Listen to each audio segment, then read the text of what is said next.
Fue en diciembre del 2018 cuando se aprobó la Ley de Fortalecimiento de las Finanzas Públicas. Uno de los objetivos de esta ley, conocida como reforma fiscal, era nivelar los salarios de todo el sector público sin excepciones.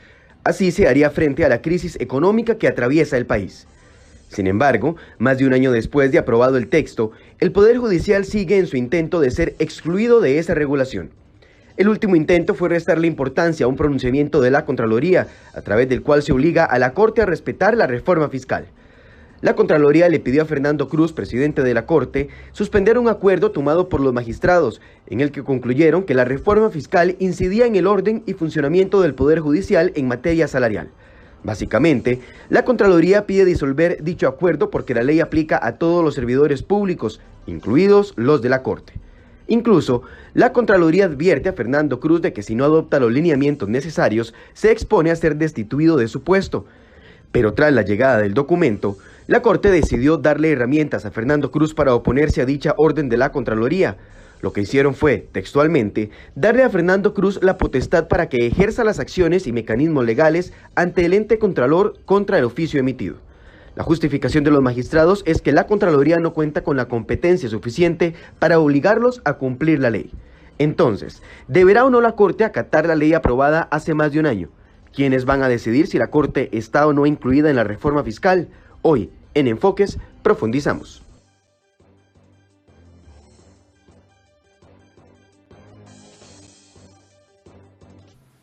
8:09 de la mañana, muy buenos días, gracias por acompañarnos en Enfoques. Hoy vamos a abordar un tema que definitivamente ha sido parte de los titulares de las primeras semanas, de las 2 primeras semanas de este año 2020 y de la situación que se ha presentado entre la Corte Plena del Poder Judicial y la Contraloría General de la República. Y hoy queremos poner en contexto y además debatir un poco cuáles son las diferentes posiciones que existen con respecto a este tema. Y para eso nos acompaña el juez Jorge Morales, que es representante de los gremios en el Poder Judicial, a quien le doy la bienvenida. Muy buenos días, don Jorge, gracias por estar acá con nosotros. Muchas gracias, Michael, y muy agradecido por darnos esta participación a usted y al medio, y esperemos que dejemos claro algunos aspectos que tal vez no lo están tanto.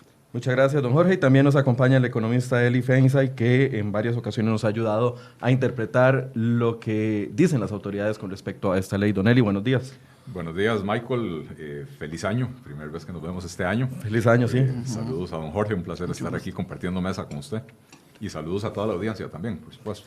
El tema definitivamente ha tenido sus matices y definitivamente ayer fue un día particular en la Corte y también en el Poder Judicial y también en la Asamblea Legislativa. De hecho, el presidente del Congreso, Carlos Ricardo Benavides, en la tarde emitió algunas palabras bastante fuertes con respecto a la posición de la Corte Suprema de Justicia. Escuchemos.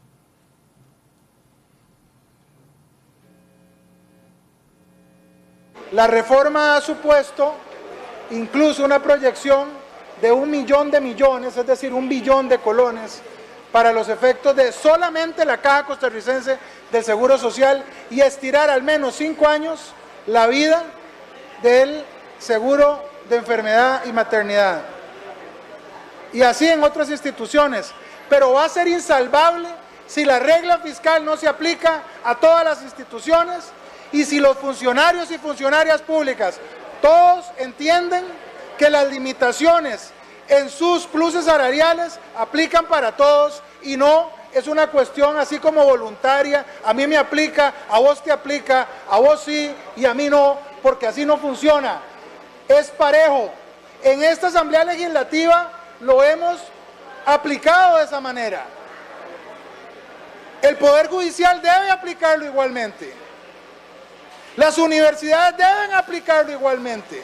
Y no se vale decir que solo aplica para los demás. La reforma fiscal se planteó para todos los funcionarios y funcionarias públicas. Bien, esas eran las palabras de don Carlos Ricardo Benavides ayer como a las 3:20 de la tarde. Posteriormente, en la noche, el presidente del Poder Judicial, don Fernando Cruz, acudió a la Asamblea Legislativa para reunirse con Carlos Ricardo Benavides, donde le quería aclarar 3 puntos que dijo a los medios. Uno, de que no existe rebeldía o desacato por parte de la Corte Suprema de Justicia y del Poder Judicial, 2 que están ejerciendo todos los aspectos de revocatoria ante la Contraloría General de la República para reclamar el oficio que fue emitido por la Contraloría el 19 de diciembre, donde obligaba a las partes a cumplir en su totalidad con lo que establece la ley fiscal. Y número 3, habló de derechos adquiridos que tienen los funcionarios judiciales. Entonces vamos a hacer un primer acercamiento con respecto al tema. Don Jorge, dice don Fernando Cruz de que no hay rebeldía a pesar de que no se está cumpliendo con un aspecto específico de la ley fiscal. No, pero es que no es así, en realidad es una interpretación, la misma, me remito al mismo oficio de la Contraloría General de la República, que inicia precisamente diciendo que en el acuerdo de corte se está aplicando la ley de fortalecimiento de las finanzas públicas, y eso lo dice expresamente. Lo que pasa es que, como en alguna medida lo conversábamos de previo acá, hay una interpretación diferente y que tiene que ver básicamente con derechos adquiridos de las y los trabajadores en el Poder Judicial. Y aquí hay, que es lo que quiero dejar muy en claro, aspectos de derecho laboral y administrativo muy importantes que tal vez no están siendo debidamente enfocados. Porque uno de los aspectos, el único aspecto, digamos, en discusión respecto de la Contraloría con relación a la Corte es cuál es la situación de los empleados que ya están laborando en el Poder Judicial, que ya estaban laborando antes de la entrada en vigencia de la Ley de Fortalecimiento de las Finanzas Públicas. Ese es el punto en discordia. En todo lo demás, la Corte está aplicando la ley fiscal, y aquí quiero hacer un pequeño desliz. No es cierto lo que dice don Carlos Ricardo Benavides. La regla fiscal no se le está aplicando a la Asamblea Legislativa. Con la construcción del edificio y con el amueblado de ese edificio, ellos no están aplicando la regla fiscal. Y no es que la están evadiendo muy poquito. Don Eli, que maneja más los números, podría ilustrarnos al respecto, pero el porcentaje de crecimiento que la Asamblea está teniendo a nivel de su presupuesto no ajusta a lo que establece la regla fiscal. Okay. Volviendo a los funcionarios judiciales. Sí, y entonces les decía que es básicamente eso, los derechos adquiridos. Y enfocándose o haciendo una pequeña aproximación previa, desde el punto de vista administrativo, la Corte hace una declaración de derechos.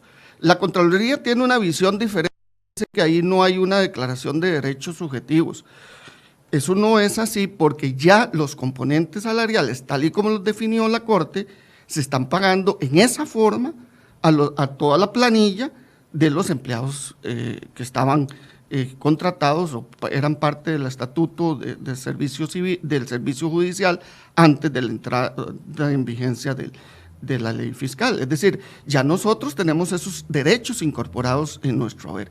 Incluso en septiembre, ante Corte, muchos de nosotros, los empleados judiciales, más de 3,000 personas, previendo que ya en ese momento estaba presentada la acción de inconstitucionalidad por parte de Pedro Muñoz ante la Sala Constitucional, ¿sí?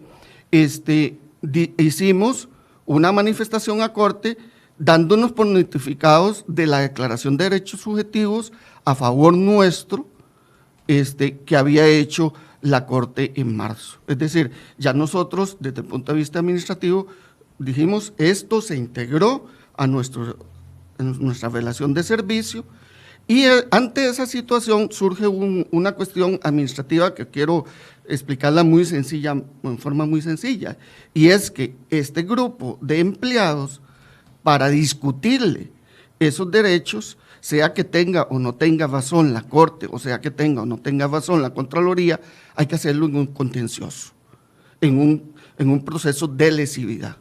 Y esto es tan así porque la Contraloría, incluso teniendo la posibilidad de anular el acuerdo, no lo hace, sino que pide que sea en una cuestión muy confusa del documento de la Contraloría, que es parte de lo que está discutiendo, pidiendo que se aclare en el recurso que hace don Fernando ante la misma Contralora, en una forma muy ambigua. La orden se encabeza, y ustedes lo pueden ver en el oficio, como emisión de orden a la Corte Suprema de Justicia del Poder Judicial, pero finalmente termina dándole la orden directamente al presidente, siendo totalmente inconsecuente en eso. Entonces, básicamente, asegura la Corte que está cumpliendo con todas las disposiciones establecidas en la ley fiscal. Lo único que no han hecho, como lo han hecho todas las demás instituciones, o el 95% de las instituciones, es pasar el cálculo de las anualidades de un monto porcentual a un monto nominal. Eso es lo único en lo que no están de acuerdo. Y carrera profesional. Y en carrera profesional, en esos dos aspectos. Ok. Don Eli, un acercamiento. Perdón, gracias. Antes de, quiero avisarle a las personas que están teniendo problemas, porque algunas personas tienen problemas en Facebook a la hora de ver la transmisión. Si usted es una de esas personas, le invito a que marque o que digite arriba en su tabulador www.crhoy.com y a mano derecha hay una pantalla donde usted le da clic y va a poder ver la transmisión. Si tiene interrupciones en Facebook, lo puede ver ahí en crhoy.com sin ninguna interrupción. Ahora sí, don Eli. Muchas gracias, Michael. Yo tengo que empezar por aclarar que, y la gente sabe, los seguidores de este programa me conocen, yo soy economista. Yo no me voy a poner a discutir aquí aspectos jurídicos con un juez de la República, pero no tendría el más mínimo sentido, ¿verdad? Hablo desde mi perspectiva como economista, y si hago referencia a la justicia, lo hago no en el sentido jurídico, sino en el sentido de la decencia humana, del sentido común, de lo que es correcto. A mí me llama poderosamente la atención de la cúpula del Poder Judicial, y veo que no es solo la cúpula, porque don Jorge, como representante de los gremios, también viene a sostener eso, ¿verdad? Ellos dicen que tienen un derecho adquirido sobre las anualidades. Y vea qué curioso, Michael, que el derecho, según la interpretación de la Corte, de la Corte Plena, el derecho es adquirido solo para los funcionarios judiciales, no para el resto de los funcionarios públicos. Vea qué curioso. Dígame usted si es que esa no es una interpretación acomodaticia y para el beneficio propio.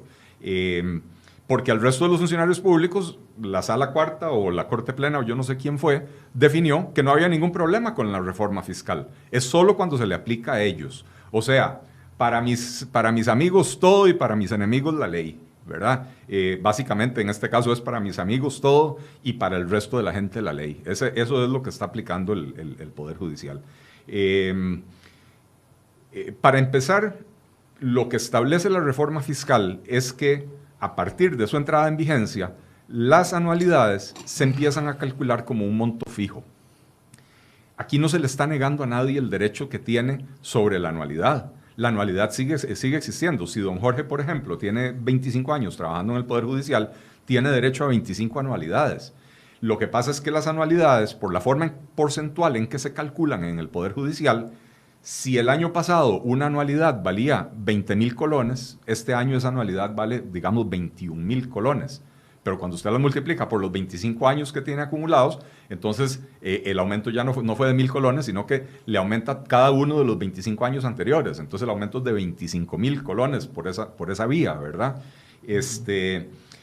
Y lo que dice la reforma fiscal es no. A partir de la entrada de la reforma fiscal se calcula la anualidad al valor vigente en el 2018 y se le paga a don Jorge las 25 anualidades a ese valor vigente en el 2018. Y entonces, el próximo año viene la anualidad del 2019 o la anualidad del 2020 y se le calcula como un porcentaje de su salario, pero se convierte en un monto nominal. Y entonces se le suman las 25 que ya tenía, más la de este año, como un monto fijo. Y el próximo año, cuando se le vuelva a dar otra anualidad, la anualidad del próximo año va a ser más alta que la de este año y la de este año es más alta que la de los años anteriores, pero ya no se le ajustan todas las anualidades para atrás. Entonces no se le está negando ningún derecho adquirido a nadie. Las anualidades ahí las sigue recibiendo. Lo que pasa es que la forma de cálculo que tenían en todo el sector público, lo tenían así, era explosiva desde el punto de vista del gasto público. Eso de que si usted hace 25 años tenía una anualidad de 5.000 colones y hoy esa anualidad ya va por 25.000 colones, la de hace 25 años, no la de este año. Eso hace que el gasto público crezca sin control. Eso precisamente es lo que pretendió controlar la reforma fiscal. Es decir, perdón, el cálculo porcentual, con el cálculo, si se pasara al cálculo nominal, entonces se deja de arrastrar o de obligar al Estado a renovar los montos de todas las anualidades ya recibidas en el pasado. Se le quita al Estado la obligación de otorgarle a usted aumentos por algo que sucedió hace 25 años, hace 5, hace 7 o hace 3.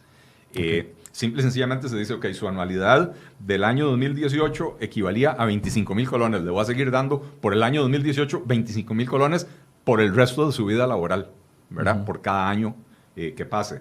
Y entonces sí, es una interpretación acomodaticia, autobeneficiosa para los funcionarios del Poder Judicial, y la verdad es que da vergüenza. Da vergüenza porque si ellos hubieran dicho desde el principio, no, esta carambada es inconstitucional, esto no va, entonces uno dice, ok, yo no estaré de acuerdo, pero la ley aplica igual para todo el mundo. Resulta que el Poder Judicial está diciendo, para los salados que no bretean aquí, la ley aplica. Para nosotros aplica con otros criterios. Y eso es, ahora sí, hablemos de justicia. Eso es lo más injusto que se le puede ocurrir que pueda suceder, sobre todo cuando viene aplicado por los máximos jueces de la República. Y permítame nada más hacer una observación con respecto a lo que decía don Jorge de que la Asamblea Legislativa no está aplicando la regla fiscal. No, eso es incorrecto. La regla fiscal son dos cosas diferentes. Entonces, aquí cambio de chip, ¿verdad? O sea, uno es el tema de los incentivos de salariales. Los incentivos, ¿verdad? Sí, es otra la parte. regla fiscal es otra cosa. La regla fiscal tiene que ver con medidas que se adoptaron también en el plan fiscal para hacer que el gasto público se controle, pero de otra manera, no con las remuneraciones, sino que, ¿qué es lo que dice la regla fiscal? Dice, cuando el nivel de endeudamiento del gobierno está entre 45% y 60% del PIB, entonces el crecimiento del gasto del gobierno no puede crecer en más de 3/4 partes de lo que fue el crecimiento de la economía promedio en los últimos años. Pero la regla fiscal dice el gasto corriente. El gasto corriente es el gasto en salarios, el gasto corriente es el gasto en alquileres, es el gasto en el día a día.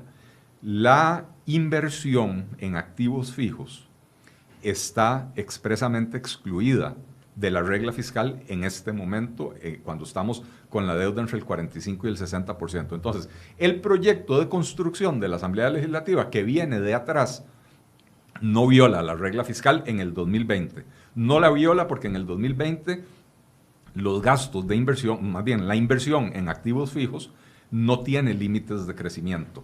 En el 2021 va a ser diferente, porque la regla fiscal dice que cuando se supere el umbral del 60% de endeudamiento, ahí sí se le tiene que poner un límite al crecimiento no solo del gasto corriente, sino también de la inversión.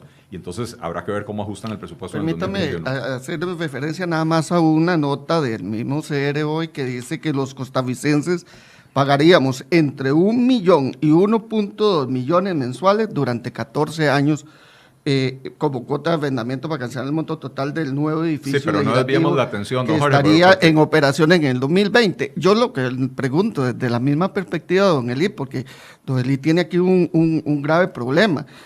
Quiere argumentar cuestiones jurídicas desde una perspectiva económica. Lo jurídico es jurídico, lo económico es económico. Okay. Esto tampoco es justo. No, lo jurídico no puede estar separado de lo económico. La realidad económica del país, y ese ha sido el gran fallo de la Corte Plena, es que han dicho los problemas del país no son nuestros. Perdón, pero no, eso no es lo que ha dicho la Corte, y le voy a decir, don Eli, si se sigue adelante con esta pretensión de ir en contrapelo de una interpretación de la ley, que no sabemos si es correcta o no es correcta, pero se discutirá en tribunales. Y si es correcta la interpretación que hace la Corte y en tribunales ese respaldo, eso implicará para el Estado costarricense indemnizaciones millonarias que afectarán el déficit fiscal. Y los costarricenses tendremos que pagar, los que pagamos impuestos, porque hay gente que aquí no paga impuestos, tendremos que pagar esas indemnizaciones, como se ha hecho en otros casos. Entonces, ahí es donde la indemnización serían salarios caídos, sería pagarle a los funcionarios lo que se les dejó de pagar, básicamente. No, don Eli, no es tan fácil, no es tan fácil. Claro, no es tan fácil, no es tan fácil. Le voy a decir, le voy a decir de algunos aspectos que se están dando a través de las afectaciones de las economías de algunos funcionarios, y pongamos el caso de las pensiones, por ejemplo, con la contribución solidaria. Hay gente que está teniendo problemas para pagar préstamos. Y ahí hay un grave problema y una grave afectación y eventualmente una grave indemnización. Pero estamos haciendo un arroz con mango enorme aquí. No, ¿Estamos hablando de reforma fiscal o de reforma de pensiones? Le estoy diciendo cómo se resuelven los asuntos desde el punto de vista de los daños y perjuicios que se pueden ver afectados. ¿De la aplicación de la reforma fiscal o estamos hablando de la reforma de pensiones? Sí, estamos hablando de pensiones. Porque son dos cosas de la reforma fiscal. Entonces no mezclemos las cosas porque la reforma de pensiones no tiene nada que ver con la reforma fiscal. Es que para ilustrar usted dentro del aspecto que usted dijo que algunos aspectos jurídicos no los podía comprender por su formación. Yo lo entiendo. Y yo no me voy a poner a discutir con usted tampoco lo económico, porque yo sé que usted tiene una formación muy sólida en ese aspecto. No me menosprecie, don Jorge, porque yo soy perfectamente capaz. Don Eli. Yo soy perfectamente capaz. Al contrario, más bien le tengo muy buena estima. Y yo sé que sí, don Jorge, pero a ver, canalicemos el debate a lo que tiene que ser. Usted está haciendo un arroz con mango porque se está quedando sin argumentos. La reforma, si los pensionados del Poder Judicial o algunos pensionados del Poder Judicial hoy no le están pudiendo hacer frente a ciertos créditos, no tiene nada que ver con la reforma fiscal. Entonces, si quiere otro día, le pedimos a don Michael que nos invite y hablamos de la reforma de pensiones. Con mucho gusto, don Eli, sería un gran placer. Pero no confundamos a la audiencia. Estamos hablando de la reforma fiscal. Sí. Y entonces, la reforma fiscal, vea qué interesante. Usted dice que es que esto se va a resolver en un tribunal. La interpretación que hace la Corte Plena. Que puede ser nacional o internacional. Ah, ok. Pero vea usted, ojalá que sea internacional, porque si fuera un tribunal nacional, resulta que va a ser un juez que se beneficia de esa interpretación el que tiene que resolver sobre la validez o no de esa interpretación. Yo, que no soy juez, veo lo que resolvió la Corte Plena y digo, la Corte Plena ya dijo que la aplicación de las anualidades como monto nominal en vez de porcentual es válida para todos los demás funcionarios públicos, excepto para los judiciales. Eso, perdón, pero eso es aplicación selectiva de la ley. Disculpe, la Corte Plena está definiendo lo que había que aplicar, cómo se aplicaba la ley en la Corte, no está definiendo cómo se aplica la ley en otras áreas. Pero la Corte es un país distinto. No lo es. Pero no confundamos, don Elías, a la audiencia, como me dice usted. No lo confundamos. Vamos a los antecedentes del proyecto de reforma fiscal. ¿Qué fue lo que pasó? Y la gente tiene que tener muy claro eso. ¿Qué fue lo que sucedió? El trámite del proyecto de reforma fiscal, que fue bastante atropellado, sin oír a la gente, sin analizar los argumentos de que habían gente que más bien se estaban beneficiando y estaban haciéndose piñatas con las amnistías, por ejemplo, y que no iba a dar el vendimiento que se requería, que desde el punto de vista de lo económico, usted lo ha señalado en algunas notas, de que este gobierno no está produciendo la reactivación económica que se esperaba y que más bien ha afectado a algunos sectores. Bueno, ese tipo de cosas se estaban planteando ahí en un debate que no se oyó, fue un diálogo de sordos, aprobamos esto porque hay que aprobarlo, y simple y sencillamente se llevó así a golpe de tambor, ¿verdad? Entonces llegó un momento en que la Corte indicó que ese proyecto y sobre todo el capítulo 3 afectaba la estructura y organización del Poder Judicial, nada más referido a la Corte, porque eso es el ámbito de su decisión por la competencia constitucional que establece el 167 de la Constitución Política. Entonces, eso lo dijo, eso puso a boquear el plan fiscal, para ponerlo en términos que lo entienda todo el mundo. Estaba en cuidados intensivos el plan fiscal. La forma que políticamente se encontró en el país para darle oxígeno fue que la Sala Constitucional hiciera una interpretación y dijera que a través de 3 leyes mantenían su vigencia y no afectaban lo que eran propiamente salarios. Salario no es solo el monto, lo nominal, sino es la forma en que se define un salario. Don Jorge, quiero hacerle una pregunta aquí en este punto porque usted es juez y quiero que me explique qué entiende la Corte por un tema de derecho adquirido, porque hasta donde yo he consultado, y se lo decía antes del programa, donde he consultado, ya he estado aquí, han desfilado varios exministros de trabajo, ministros de trabajo, y cuando hemos hablado de derechos adquiridos y hemos hablado de derechos adquiridos en remuneraciones, siempre se nos ha dicho que las remuneraciones recibidas, si fueron calculadas nominal o porcentualmente, ya eso es un derecho adquirido porque ya está en el bolsillo de las personas. Pero cuando viene una remuneración a futuro es una expectativa y que eso no califica como un derecho adquirido.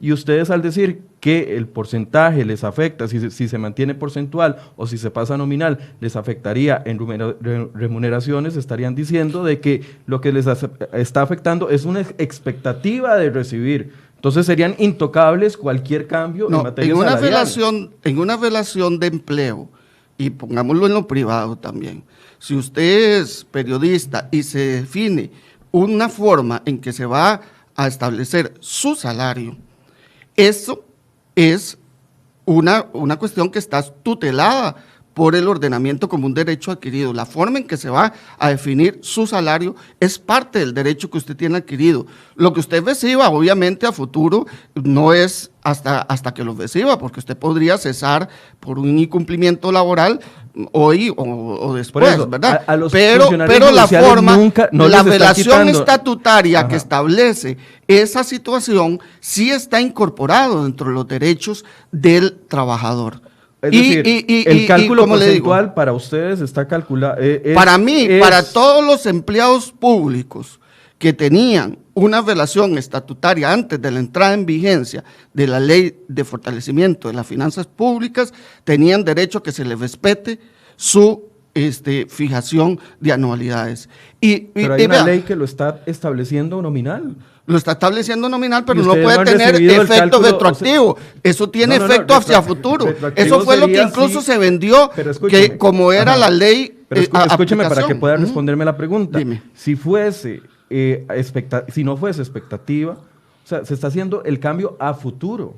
La ley lo está estableciendo a futuro. Sí, no se les está tocando ningún funcionario, y eso es mentira si alguien lo dice, ningún funcionario ha recibido este mes o los meses anteriores menos dinero que el que le correspondía. En su relación estaba establecido. Claro, Esa es una interpretación, como le digo, que usted puede estar o no estar de acuerdo, pero es una interpretación. Es más, el acuerdo de corte plena no lo toman los magistrados de suyo propio en el aire. Hay todo un informe técnico previo en que se sustenta. Por eso, entonces, de un administrativista como es el señor Campos. Para estar claros, entonces usted dice que las anualidades a futuro calculadas de forma porcentual es un derecho adquirido. De todos los empleados públicos antes de la entrada en vigencia de la Ley de Fortalecimiento de las Finanzas Públicas. Ese es mi criterio. Don Eli.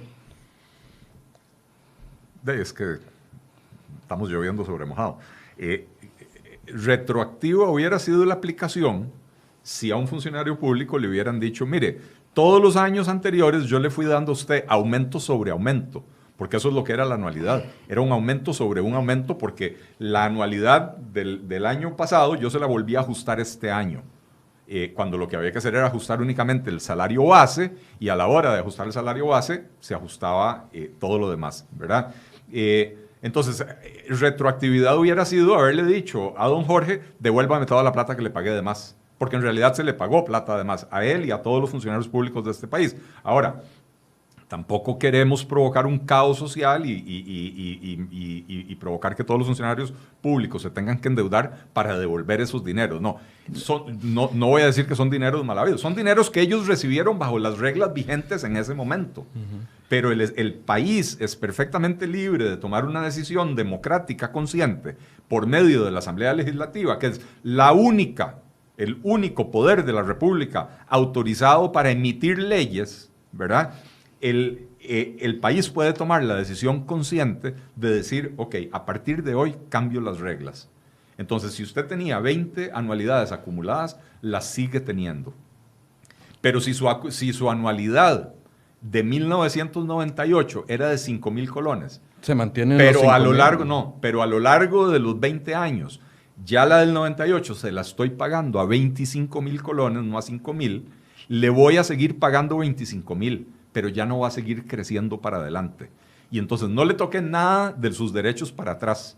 Lo que estoy diciendo es, para adelante, esa expectativa irracional que usted tenía de que su ingreso iba a seguir creciendo todos los años, muy por encima de la inflación, muy por encima del crecimiento de la economía y muy por encima de las capacidades presupuestarias del país, eso es lo que le voy a poner un freno.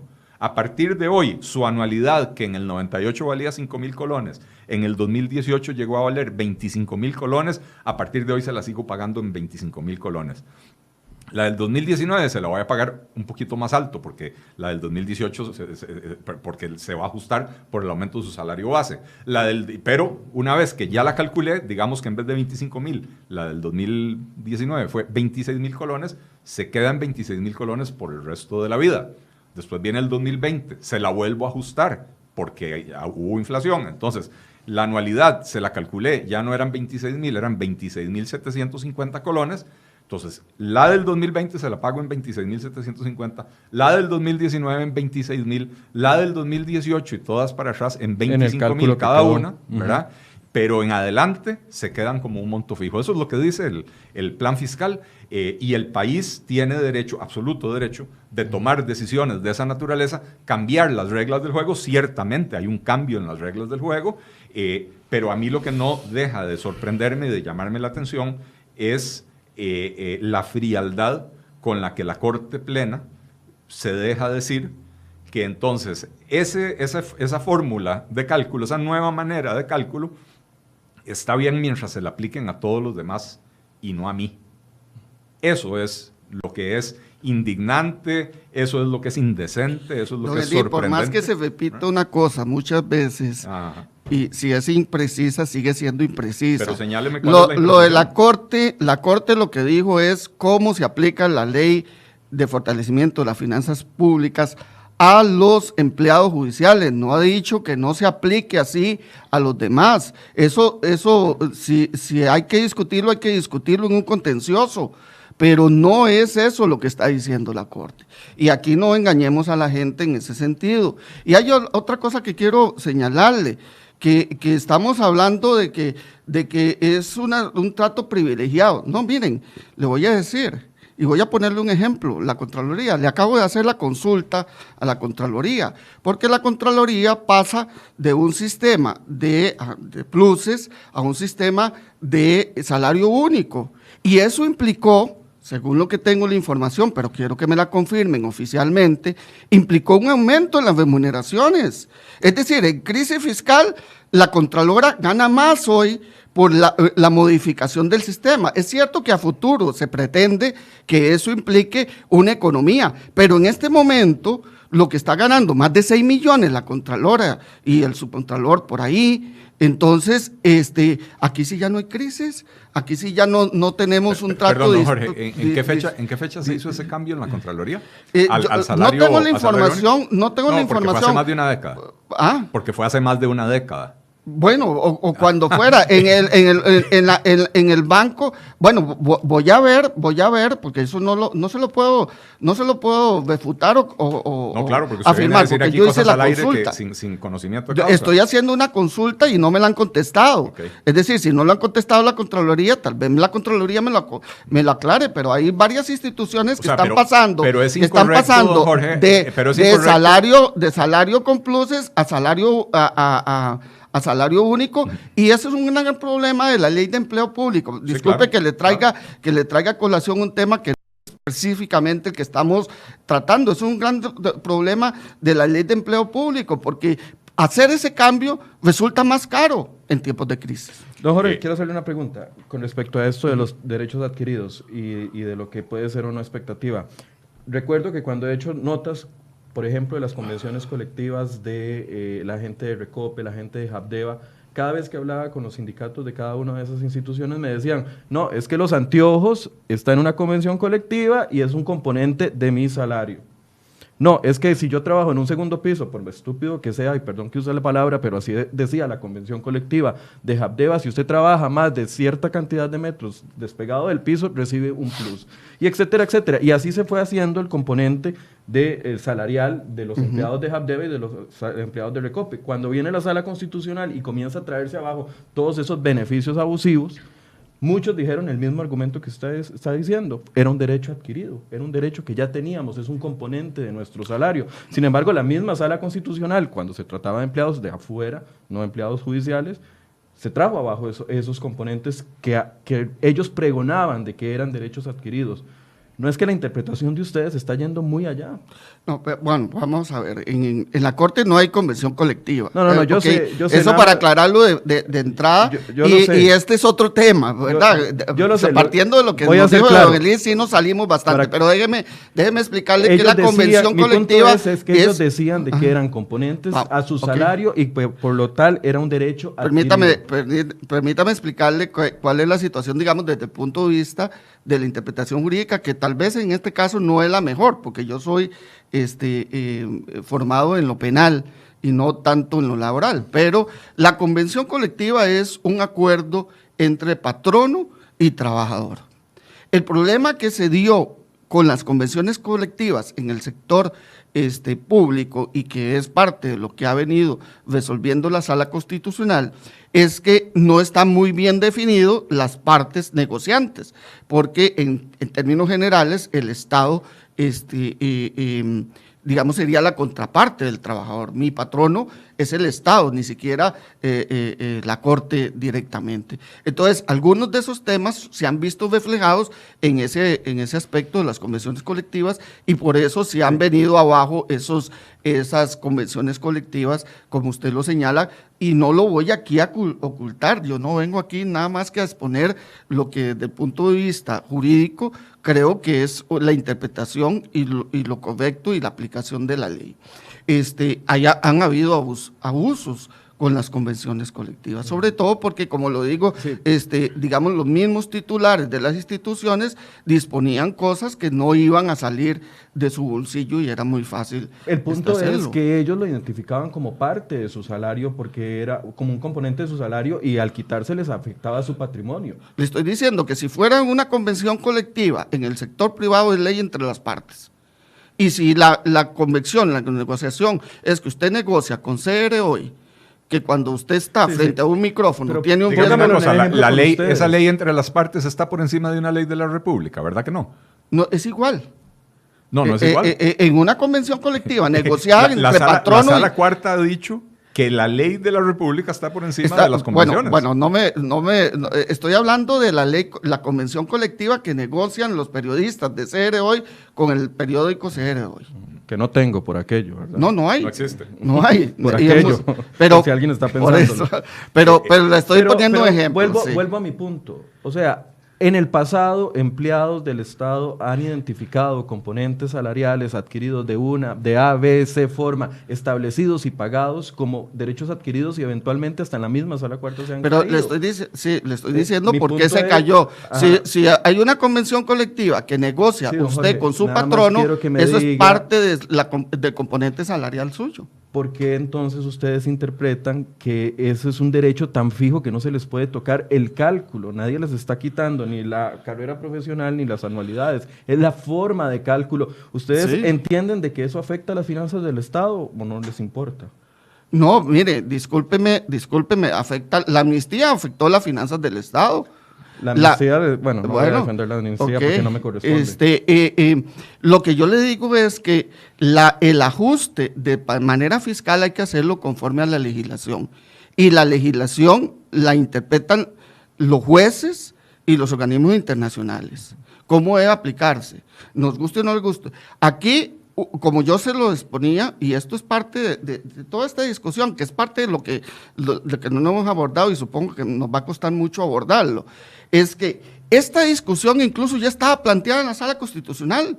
Lo hizo don Pedro Muñoz y ahí nosotros como organización, que yo represento un sindicato, somos parte, coadyuvantes pasivos en esa acción. El punto estaba, la cancha estaba definida, eso se iba a definir ahí. Y la Contraloría no puede decir que desconocía que eso se iba a definir ahí, porque la Contraloría está cumpliendo es parte. con su labor. O sea, Es entonces parte. les molesta que cumpla con su labor. La sala cuarta No me molesta, es que hay una norma, el artículo 81 de la Ley de la Jurisdicción Constitucional, que dice que cuando algo está en sede constitucional, las partes que están ahí involucradas, en este caso también la Contraloría, debe respetar la decisión, esperar la decisión para que ahí se defina. Eso lo dice la ley. Yo no creé la ley. La crearon en Cuestamoras. Sí, y en Cuestamoras también crearon una ley que dice que tienen que pasarse los incentivos a nominal. Y en Cuestamoras a ustedes no les se gustó está eso, aplicando, entonces, y se está aplicando en la Corte a los nuevos funcionarios. ¿Cuántas veces los diputados, el presidente del Congreso, los diputados que aprobaron la ley fiscal tienen que aclararle a ustedes que la ley es igual para todos? ¿Cuántas veces tienen que hacerlo si para la que ley ustedes están entiendan aplicando de que ese componente se tiene que pasar a nominal porque la ley lo dice? Para los empleados nuevos, es lo que yo le digo, esa es la interpretación que hace la Corte, y no solo para la Corte. La Corte lo refirió para la Corte, pero si en este momento un empleado público se ve afectado por eso y quiere llevarlo a discusión a un contencioso administrativo, ahí es donde se va a definir, o a un laboral.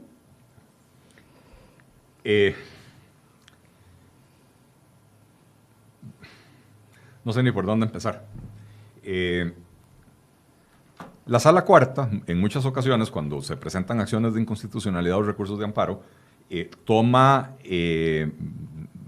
no me acuerdo ahora cómo las llaman, medidas cautelares o sea, suspende los trámites en algunos casos. Sí, a veces, o sea, a veces lo hace. Sí, que yo digo, me están afectando un derecho y entonces la Sala Cuarta dice, mientras resuelvo, no aplica. Manténgale. Suspende la vigencia del acto. Exacto. Con lo cual me mantienen lo que yo creo que es un derecho. La Sala Cuarta, con la presentación de la acción de Pedro Muñoz, no suspendió la aplicación de la ley. ¿No? Y por lo tanto, lo que está haciendo el Poder Judicial es rebeldía abierta contra la ley. No, disculpe, lo que no suspendió fue el acto de la Corte, que era el que está siendo cuestionado ahí. Porque la acción, el cuestionamiento de la acción de la ley la hacemos nosotros. El acto de la Corte está por encima de la ley. Permítame. El acto de la Corte. Permítame para explicarle. Eso. El acto de la Corte está por encima de la ley. No, el acto de la Corte lo que hace es aplicar la ley. Y aplicar la ley en beneficio propio. Discúlpeme, permítame para explicárselo. Don Pedro Muñoz va a la Sala Constitucional y dice, el acto de la Corte es contrario a la Constitución. Y la Sala le da curso a esa acción, pero no suspende el acto de la Corte. Lo pudo suspender, pero no lo suspendió. Entonces mantuvo la vigencia. Es parte de lo que don Fernando le invoca a la Contraloría en la revocatoria que plantean y la petición que se hace ante ellos. Entonces, en esa inconstitucionalidad, precisamente nosotros sí cuestionamos la ley de fortalecimiento de las finanzas públicas, porque si se asume el criterio de don Pedro Muñoz y el criterio de la Contraloría, entonces se dio un vicio esencial en la promulgación de la ley de fortalecimiento de las finanzas públicas, que desde siempre lo creímos así. Y entonces no se pudo haber seguido ese trámite por la vía rápida como se hizo del 208 bis, y aquí explico un poquito a la audiencia, porque el 208 bis, que establece una vía sumaria en materia del procedimiento legislativo, establece que solo es posible para proyectos que requieran mayoría simple, ¿verdad? Y la Corte ya había dicho que ese proyecto sí afectaba los salarios del Poder Judicial. Entonces, la Sala Constitucional lo que dice, bueno, salvemos la ley de fortalecimiento de las finanzas públicas, porque hay una emergencia económica, como dice usted, don Elí. Entonces, salvémosla. Pero ¿cómo es que la podemos salvar? Bueno, solo hay una forma, diciendo que en materia salarial el Poder Judicial no está afectado porque están estos y estas leyes y estas situaciones. Y eso es precisamente lo que toma don señor Campos y lo plasma en un informe, lo conoce la Corte en marzo, y la Corte en marzo dice, bueno, acogemos ese informe y establecemos así como está la aplicación de la ley. En este caso, específicamente para la Corte. La Corte no está diciendo cómo se aplica la ley en otros ámbitos, en otras dependencias. 60.000 millones de colones al año es lo que cuestan las remuneraciones de los 14.000 empleados del Poder Judicial. Le vuelvo a hacer la pregunta que le hacía antes. Ya los diputados, incluso don Pedro Muñoz, anunciaba ayer de que está preparando una interpretación auténtica para que ustedes no interpreten algo distinto a lo que ellos quisieron dar a entender. Y se lo decía antes, o sea, no he visto un solo diputado que apoye la tesis de ustedes, de los diputados que aprobaron la ley, de los que le pusieron la firma, de los que dijeron esto es lo que va porque va. Entonces, ¿por qué ustedes interpretan distinto? Usted me deja responder, Michael. ¿Ah? Me deja responder. ¿Quiere responder a la pregunta que me hace usted a mí? Sí, claro, porque usted no respondió a la que yo le hice a usted. A ver, lo que queda claro aquí, Michael, es que en el Poder Judicial creen que ellos están por encima de la ley y que una interpretación de ellos está por encima de la ley. Incluso aquí hay un artículo de opinión hoy de don José Manuel Arroyo, ex magistrado de la Sala Tercera, si no me equivoco, también de lo penal, que hace una candorosa defensa de don Fernando Cruz. En algo lleva razón, don Fernando ha sido objeto de ataques en lo personal y no debería de ser en lo personal, si bien sus actuaciones son bastante lamentables y uno tiene la obligación de señalarlas, el ataque no tiene por qué ser en lo personal. Pero ojo lo que dice don José Manuel Arroyo, que es uno de los magistrados que yo más he respetado, digamos, que a mí me haya tocado conocer, ¿verdad? Porque hay un montón de magistrados ilustres de décadas anteriores que a mí no me tocó. Y vea lo que dice don José Manuel Arroyo. Dice, está hablando precisamente de lo que estamos hablando aquí, dice, esto último se basó en una resolución de la Sala Constitucional que dejó vigentes 2 leyes internas del Poder Judicial, donde se prevé el pago de anualidades y carrera judicial mediante porcentajes. O sea, evidentemente hay una creencia en el Poder Judicial de que ellos hacen leyes. Dice, habla de leyes internas del Poder Judicial. Y eso es lo que está aquí en disputa.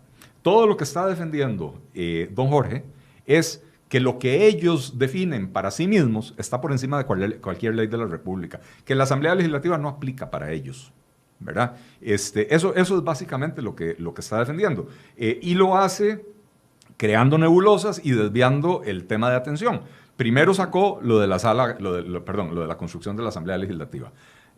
Aquí la discusión no es si estamos de acuerdo o no estamos de acuerdo, o si nos gusta o no nos gusta el edificio.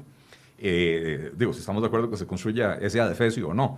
El hecho es que la construcción de ese edificio se tomó la decisión hace varios años y en el 2020 no hay violación a la regla fiscal por la construcción de ese edificio, como ya lo expliqué anteriormente. Después dice don Jorge que es que para la Contraloría no hay crisis fiscal porque ellos pasaron al salario único y con el salario único mejoraron los salarios. Y resulta que no sabe cuándo se hizo eso. Porque no me la ha contestado. Claro, pero usted aquí al aire le echa a la Contraloría la responsabilidad de haber hecho esto en tiempos de crisis fiscal. Y entonces resulta, y yo le pregunté, permítame terminar. Público que plantea eso. Otro arroz con mango. Ok, no, porque... Bueno, no, es que va desviando... Usted dice que es arroz con mango. Es que va desviando la atención. Descalificante de arroz con mango es muy bueno para usted. Permítame terminar, para que la gente entienda por qué sí es un arroz con mango. ¿Por qué está tratando de desviar la atención? Usted aquí al aire responsabiliza a la Contraloría de haber tomado una decisión que incrementó el gasto público en época de crisis fiscal. Yo le pregunté aquí si usted sabía cuándo había adoptado la Contraloría eso, si fue en el transcurso del último año y medio, que cuando estábamos en la crisis fiscal o no. Y usted me dijo que no sabe, que usted le preguntó a la Contraloría. No hace falta preguntarle a la Contraloría. Existe una herramienta muy útil que se llama Google y otra que se llama Internet, y usted entra a la página web de la Contraloría General de la República para darse cuenta que esto está en aplicación desde el año 2007, como yo le dije, hace más de una década. Entonces, no desvíe la atención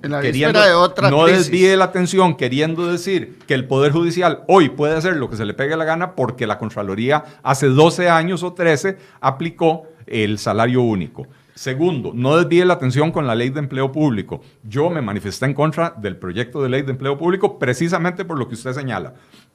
No, el salario único no tiene por qué aumentar el gasto público, pero la manera en que se diseñó el proyecto de empleo público por los funcionarios del gobierno es tal que sí aumentaría el gasto público y por lo tanto hay que rechazarlo. En las condiciones actuales, una ley de empleo público como mínimo debería dejar el gasto público intacto. Ojalá pudiera recortarlo, pero los salarios no se pueden recortar y esto es algo importante. La ley fiscal, la ley, ¿cómo se llamaba? De mejoramiento, de no sé qué, de las finanzas públicas, de fortalecimiento de las finanzas públicas, no le recortó el salario a ninguna persona, a nadie, ni a un funcionario de cuadrilla de la IA, ni a un juez de la República. A nadie se le recortó el salario. Lo único que se recortó fue el ritmo de crecimiento de esos salarios a futuro. Nada más. Para atrás no se le tocó nada a nadie. Y entonces seguimos tratando de desviar la atención, evadiendo el tema principal, por lo menos el que nos trajo a esta mesa, que es si el Poder Judicial está interpretando antojadizamente una ley para su beneficio propio. Como ya yo dije, aplica para todo el mundo bien, pero para el Poder Judicial es reglas que diferentes. eso es una descalificación, don Sí, claro. Eli, que ustedes, y se lo digo en esta mesa 4 o 5 veces, como si se repitiera tantas veces va a ser verdad, pero es verdad. no es así, vea. El Poder Judicial ha sido objeto de mucha ataque, de mucho desprestigio. Don Fernando, es una ingratitud lo que está pasando con don Fernando y me alegro mucho de que usted esté de acuerdo conmigo porque sabemos la calidad. Yo tengo más de lo que tengo en el Poder Judicial de conocer a don Fernando, que fue mi profesor y es una excelente persona, es un funcionario probo, es más, es el único magistrado, y aquí tengo que decirlo con toda la firmeza y con toda la fuerza, que ha renunciado, que no votó en su momento para que se produjera y que renunció expresamente a ese incremento de salario. Así que atribuirle a don Fernando que está defendiendo derechos improcedentes no califica porque… No, está defendiendo los derechos de sus amiguitos. Ciertamente él renunció a los suyos personales. No, don Fernando no tiene esa condición de defender derechos de amigos, Así sino que yo creo que en su posición, y no ataquemos las instituciones, no contribuyamos a poner una bomba debajo del puente que estamos pasando, es la institucionalidad costarricense, y eso yo lo llamo para que la atención, la institucionalidad costarricense, debiéramos ser un poquito más prudentes a la hora de atacar las instituciones y las personas que ejercen esa función. Y yo sé que la crítica ajustada a derecho sí debiera darse, pero en este caso no es el caso de don Fernando. Don Fernando tiene una situación muy difícil, incluso esta indicación de la Contraloría lo pone en un dilema, porque ni siquiera es un acuerdo que él haya tomado. Es un acuerdo que tomó Corte. El oficio se encabeza como dirigido a Corte, pero al final la orden se la dan a don Fernando. Okay. Y hay que aclarar aquí algo. La Contraloría es una dependencia de la Asamblea Legislativa. Y la Asamblea Legislativa, no en esta Asamblea Legislativa, pero hace unos años intentó cortarle la cabeza a don Fernando Cruz precisamente por sus interpretaciones de ley. Otra composición de Asamblea Legislativa. Sí, pero los intereses que están detrás de la Asamblea son los mismos. Le voy a hacer por tercera vez la misma pregunta. ¿Qué tiene que pasar? O sea, si ya están fabricando o haciendo una interpretación auténtica a los diputados, si ya lo han manifestado en reiteradas ocasiones, de que la interpretación que ustedes están haciendo no es de acuerdo al espíritu de la ley, de lo que ellos aprobaron, entonces, ¿qué tiene que pasar? Don Michael. Se lo dejo ahí, vamos a ver un resumen de noticias y ya volvemos con el cierre de este programa. CR Hoy Noticias presenta las 5 del día. Está muy dicho. Víctor Hugo Víquez, exdiputado de Liberación Nacional, y Walter Céspedes, exdiputado de la Unidad Social Cristiana, fueron acusados de presunto tráfico de influencias a favor de Juan Carlos Bolaños. Esto se lo traemos en la portada de crhoy.com el día de hoy. Además, el juzgado confirmó la apertura de juicio contra los exdiputados del partido Accesibilidad Sin Exclusión, PASE, Óscar López y Rita Chávez, exdiputados. Se les relaciona con una supuesta estafa al Tribunal Supremo de Elecciones por 113 millones de colones. Además, Tributación insiste en cobrarle el 13% de IVA al transporte de combustible, por eso la gasolina se encarecería. Mientras tanto, los comerciantes dicen que ese cobro no tiene sustento técnico.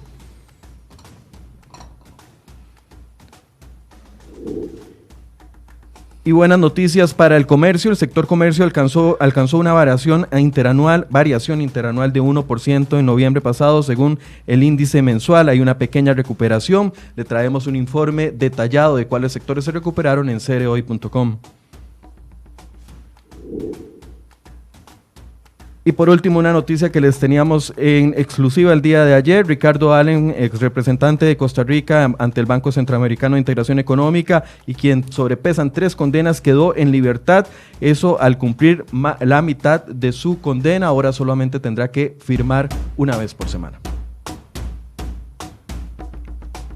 Los invitamos a que entren a cerehoy.com y puedan ver estas noticias. Ahora sí la respuesta, don... Muy bien, don Michael, vean.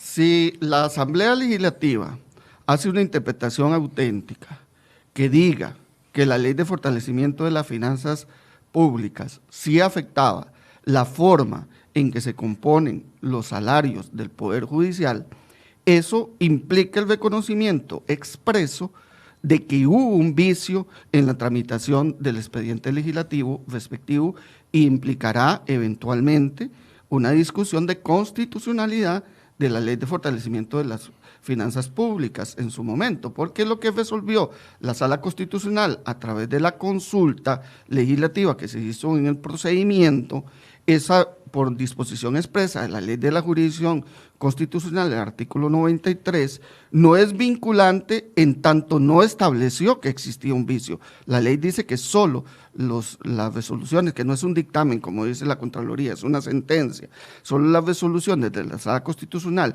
que establezcan un defecto de procedimiento en el trámite legislativo serían vinculantes en ese caso. Entonces, digamos, esta situación, una interpretación auténtica en ese sentido, produciría a futuro la discusión de un vicio esencial de constitucionalidad de la Ley de Fortalecimiento de las Finanzas Públicas. Esa es mi apreciación desde el punto de vista jurídico. Don Eli, ¿qué piensa usted? Voy a caer en lo que me acusa don Jorge, pero hay que repetir. El Poder Judicial, a ver, el país ha entendido que la situación fiscal se nos salió de las manos, hubo que tomar medidas que a nadie nos gustaron, medidas que, yo mismo lo he dicho aquí en estos micrófonos, algunas buenas tiene la ley fiscal, otras no, pero se aprobó la ley que se aprobó por los diputados que están en la Asamblea Legislativa, que al final de cuentas es el camino que tiene que tomar una democracia, ¿verdad? El hecho de que yo piense que esa ley pudo haber sido mejor, bueno, si yo hubiera sido diputado tal vez hubiera podido incidir, pero no fui diputado, no soy diputado. Entonces hay que dejar que los mecanismos de la democracia funcionen. A los ciudadanos comunes y silvestres, ¿sí? A la gente de a pie, decía el exministro de Comunicación, ¿verdad? El embajador, dice usted. El actual embajador, sí. Nos quedó claro que la ley fiscal entró en vigencia. Estamos pagando IVA en servicios que antes no estaban grabados. Los que tenemos actividad económica estamos haciendo mensualmente reportes de IVA y entregándole a Hacienda lo que recaudamos por concepto de IVA. O sea, nos convertimos en funcionarios de Hacienda recaudándole el IVA por ellos y haciéndoles reportes para ellos, ¿verdad? O sea, está clarísimo. También hubo reformas en el impuesto de la renta que han afectado no a la totalidad de la población, pero a una cantidad importante de personas en el país. Y entonces está clarísimo que esa parte de la ley fiscal entró en vigencia. Y no nos podemos quitar. Yo no puedo agarrar y decir, bueno, yo voy a emitir una interpretación donde dice que a las personas de tez blanca, pecosos, de ojos verdes, medio calvos y qué sé yo, no le aplica el IVA y que mis facturas son exentas. Porque yo no puedo hacer esa interpretación y decir, no se me pega la gana cumplir con esto, ¿verdad? En la otra parte del plan fiscal, que es esencial para eventualmente lograr el equilibrio de las finanzas públicas, y me refiero a la parte del control del gasto público, ahí sí tenemos una rebelión abierta. Lo más preocupante, o sea, una rebelión a la que se han sumado varias instituciones, ¿verdad? Las universidades también dicen que ellas son independientes, autónomas, que no tienen por qué cumplir con la ley. La Junta de Protección Social. La Junta de Protección Social, a pesar de que hay un pronunciamiento de la Sala Cuarta diciendo que las convenciones colectivas no están por encima de la ley, la Junta de Protección Social dijo, nosotros tenemos una convención colectiva vigente, la vamos a seguir cumpliendo hasta que se venza. Se venció, no la denunciaron, están renegociando, y entonces ahí siguen comodidosamente pagando los pluses salariales que la Sala Cuarta ha dicho que no son constitucionales, ¿verdad? O sea, hay una rebelión. También andan por ahí los gobiernos locales que entiendo que presentaron algún trámite judicial para exonerarse del cumplimiento de la regla fiscal. Pero lo más preocupante de esto es que el propio Poder Judicial, que al final de cuentas interpreta la ley y obliga a cumplirla, esté haciendo interpretaciones tan comodidosas como esta, ¿verdad? Primero con declaraciones absolutamente lamentables de sus más altos dirigentes, y sí, de don Fernando Cruz y de otros magistrados, cuando han dicho, este no fue don Fernando Cruz, pero cuando dijeron los problemas judiciales, los problemas económicos del país no son problemas de esta corte, ¿verdad? Como quien dice, a nosotros no se meta, a nosotros no nos importa. Y entonces, al final de cuentas, sí, están defendiendo privilegios que ellos tienen, que antes tenían muchos funcionarios públicos, que le han sido cortados a los demás funcionarios públicos, no eliminados, cortado el crecimiento a los demás funcionarios públicos, pero privilegios que los ciudadanos privados no tenemos.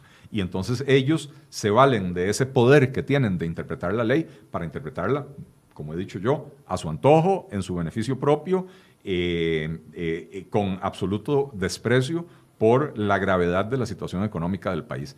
Y en eso se resume todo. Evidentemente, la solución vendrá, lamentablemente vendrá por la vía de un contencioso administrativo, dice don Jorge, y serán jueces de la República que se benefician de esta interpretación, me permito llamarla maliciosa, los que van a tener que definir si esa interpretación, que yo llamo maliciosa, procede o no procede. Recordemos, ellos se benefician de esa interpretación maliciosa. En otros países tienen provisiones para permitir que situaciones como esta sean resueltos por jueces ad honorem, que no son funcionarios de la judicatura, para que no haya intereses creados a la hora de resolver ese tipo de cosas.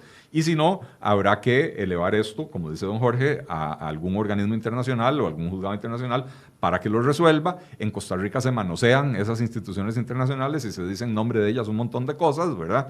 Por ejemplo, cuando se hablaba de la reforma de la huelga y lo que los sindicatos decían es, la OIT dice que esto no se puede tocar. No y resulta, sí, sí, claro. Saliendo del tema. Es otro tema. Pero resulta que manoseamos a esas instituciones y cuando vayamos a esas instituciones, en este caso, cuando vayamos a esas instituciones, veremos si la separación de poderes funciona en Costa Rica, si la Asamblea Legislativa todavía tiene la potestad de emitir leyes para todos los ciudadanos por igual, o si la Asamblea Legislativa únicamente emite leyes para los plebeyos y los príncipes del Poder Judicial se exoneran de ellas. ¿Me permite denunciar? Don Eli, usted fue viceministro de la administración de Miguel Ángel Rodríguez, sí, señor, de Echeverría, de Transportes, y usted sabe, por ejemplo, que el Ministerio de Obras Públicas y Transportes no puede hacer una expropiación porque se le antoja, es decir, no puede entrar y quitarle el terreno a una persona.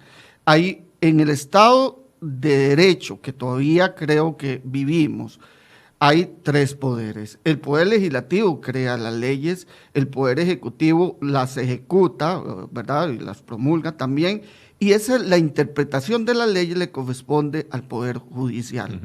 Curiosamente, y usted que hace uso de un artículo de La Nación, voy a hacer referencia a un artículo de hace 2 días, donde se critica precisamente la presión y la manipulación que está haciendo el régimen de Maduro respecto de la Corte Suprema de Justicia y cómo ellos están tratando de presionar para que esas instituciones que son vitales para una democracia hagan lo que el Ejecutivo y el Legislativo pretenden allá. Bueno, sobre todo el Ejecutivo. Entonces, ese es el problema, ese es el punto álgido acá. La interpretación de la ley le corresponde a la Corte, en este caso, esa es mi apreciación. Y si hay una discusión de parte de la Asamblea Legislativa a través de la Contraloría, pudo haber presentado el contencioso o pudo haber anulado directamente por manifiestamente improcedente la interpretación, pero no lo hizo, y no lo hizo porque sabe que eso genera responsabilidades, sabe que genera juicios contenciosos, sabe que genera reclamos incluso a nivel internacional. Esa es la situación en este caso, y por eso yo le digo, por más que usted repita que es una interpretación antojadiza y que no se aplica a los demás, no, se está haciendo la interpretación respecto de la Corte y cómo se interpreta. Puede ser que sea equivocada, vayan y discútanlo en los tribunales. Miren, nosotros teníamos una interpretación sobre la ley de pensiones y la Sala Constitucional en una consulta, pues nos pasó por encima con esa interpretación. Bien, creo que los argumentos están clarísimos por parte del sector que representa a don Jorge Morales, representante de los gremios y también juez de la República, y también los aportes que ha hecho don Eli Feinsay. Ahí quedan los aportes, quedan las interpretaciones. Ustedes pueden repasar esta entrevista en crhoy.com, en el / de Enfoques, y ahí va a poder ver la entrevista completa, y también en nuestro perfil de Facebook. Aquí están los argumentos. La mesa está abierta para seguir discutiendo. Muchas gracias por su compañía y los esperamos mañana a partir de las 8 de la mañana. Buenos días.